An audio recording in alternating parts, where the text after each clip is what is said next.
Hi everyone. So, what can you do when you're feeling really overwhelmed? There's a surge of adrenaline, panic, fear, dread, or something else happening. What can you do to remember in the moment what to do? Because it can be hard. That's what anxiety is. It's this overactive flight or fight, trying to get you to take the situation, the trigger you're experiencing, the physical symptom, the thought very, very seriously. So, what can you do? This video is all about 3 hacks or 3 tips that you can use no matter where you are, whether you're at the supermarket and you're feeling overwhelmed because you're outside, you're away from home, whether you're feeling a surge of panic come as you're in a work meeting, or you've got to give a presentation at work and you're feeling some energy come up and you're wondering how you will cope.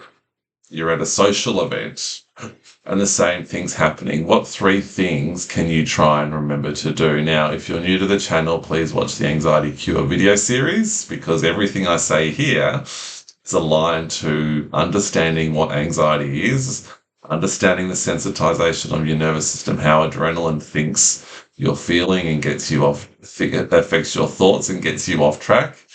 Because when we're in these moments, we're like a deer in the headlights. So we don't know what to do. We're stuck. And so if we've got 3 simple things to remember, that can really help. I will be honest, I don't love the use of the word hacks or tips because you can't hack your way to recovery.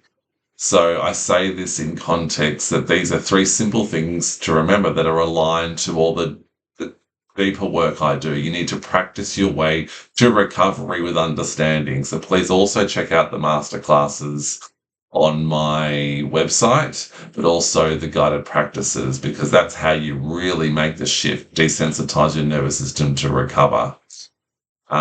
But having said that, it doesn't hurt to have some simple things to grasp on to remind yourself what to do in the heat of the moment when everything's coming at you. Your symptoms are coming at you. So I've just written down what the tips are because when we see them in writing, we hear them, there's more of a chance they'll activate the neural pathways of recovery. So in the heat of the moment, you'll know what to do.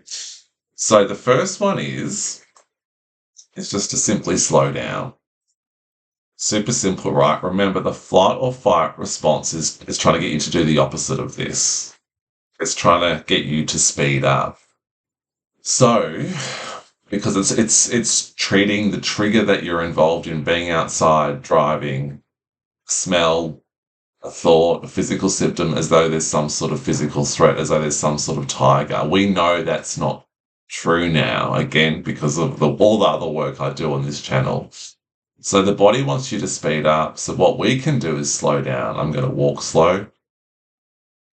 Take a breath, talk slow. It feels really unpleasant, but that's the first thing I'm going to do. In the heat of the moment, all I have to do is, okay, I'm just going to slow down. I feel activated. I feel scared. I feel fearful.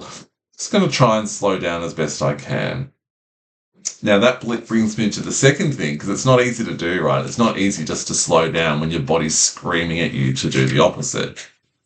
So what we want to do is slow down with understanding. Remember, walking slow, moving a lot slower, whether you're at home, outside, at work, it doesn't matter where. Just try and slow down because all that you're reacting to is energy in the form of adrenaline.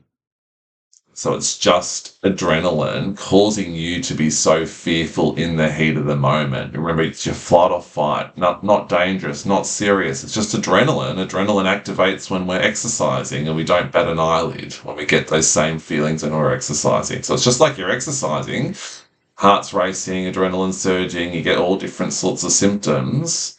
But it's uncomfortable because you're not exercising, you're at work, you're in a meeting, you're on the couch at home, and you're wondering why on earth your body is starting to activate. But that's all it is. It's just adrenaline. So if we slow down, remind ourselves it's just adrenaline, we know that the adrenaline will always dissipate. The sharper the surge, the quicker it will dissipate.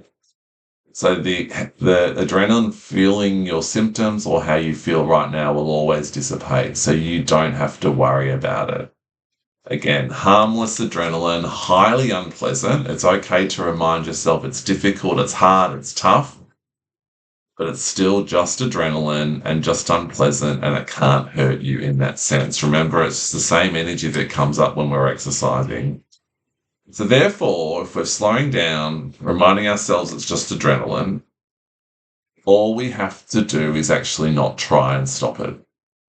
Remember, when we're activated, we're in a situation, we're feeling all the symptoms, the thoughts, the worries, whatever it might be for you, we want to fix it. We want to get the solution. We're taking it very seriously. If we now know, right, it's going to slow down. I know this is just flight or fight. I know this is just adrenaline. Then I don't actually have to try and fix it. Trying to fix it adds more tension. It activates more energy. So if I know that this thing is unpleasant, not serious, it's just adrenaline, keep going slow, slowing down. You might try going loose. That term is new to you. It's something I talk about a lot on the channel. So look at the guided practices I've got that I've mentioned in terms of what that means. But essentially, we don't have to try and do anything. It will pass on its own. The more we slow down and allow it, remind ourselves what's happening. The more we don't try to fix it, it will pass quicker and we'll build our confidence. The more that happens, then we'll see for ourselves that it just dissipates eventually. The edge comes off a little bit, a lot, it doesn't matter. Just a little bit is enough. It always does happen, whether you're in the situation or after. So again, we're just trying to remind ourselves not to try and force it, not to try and fix it. It's not serious. It's just this energy pattern coming up through habit. So all we have to do is slow down, remind ourselves it's just adrenaline, and just don't try and fix it. Just let it all happen. I hope that helps. Just 3 things to try and remember in the heat of the moment. It doesn't negate the other practices I talk about. They will help you do this in the moment. But if you're sort of trying to reach for something in the moment, that's 3 things that I know really helps my clients. So I hope it helps you too. If you've got any questions, please let me know, but I'm sure I'll see you again soon. Take care.